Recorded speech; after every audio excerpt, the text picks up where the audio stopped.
Bonjour à tous, comment allez-vous? Voilà, aujourd'hui je vais répondre à quelques questions qui m'ont été posées sur Messenger.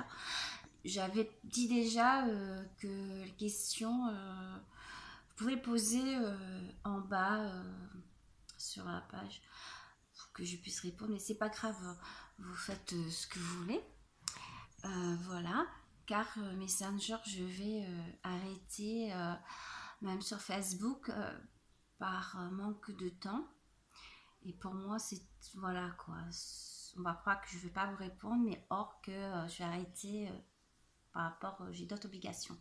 Voilà, je vais répondre à la première question d'une personne qui voulait savoir sur les enfants qui ont des dons paranormaux et que ce soit bon, maléfique, avec démons, esprits, divins ou euh, entités défunts. Voilà. Il faut savoir que ces enfants-là, pas spécialement qui sont nés ensemble, un enfant qui n'a qu'un don sensoriel dont il et elle va grandir dans ce sens-là. Un enfant qui a une entité avec lui ou elle, c'est que l'entité n'est pas venue étant dans le ventre de sa mère. Elle est venue autant que l'enfant est déjà né, grandir, tout. D'accord? Un défunt, c'est pareil. Il viendra quand l'enfant est prêt pour le recevoir, mentalement que physiquement. L'enfant va comprendre, va communiquer. Voilà. Et un enfant qui communique avec l'au-delà, c'est un enfant qui est né avec un don. C'est pas facile du tout pour les enfants qui sont dotés de ce pouvoir-là, de sensoriel, ou qui ont accès à des entités assez permanentes. Voilà.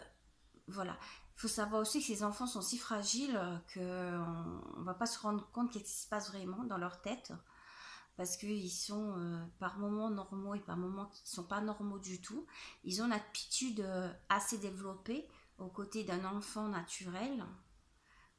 Et, euh, et deux, il faut savoir aussi que ces enfants-là, il faut vraiment les protéger parce qu'il y a un contact assez énorme entre le paranormal et eux, parce que ils entendent, ils voient, ils ont des récepteurs assez visibles, assez énormes, parce qu'ils ont un caractère assez puissant pour connecter avec l'au-delà et construire en eux un petit monde à part et de se mettre dans une bulle pour pouvoir aussi le protéger.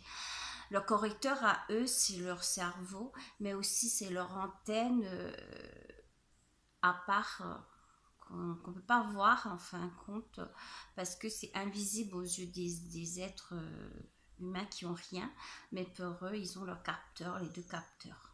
Voilà. Après, il faut savoir, il y a aussi leur chakra aussi.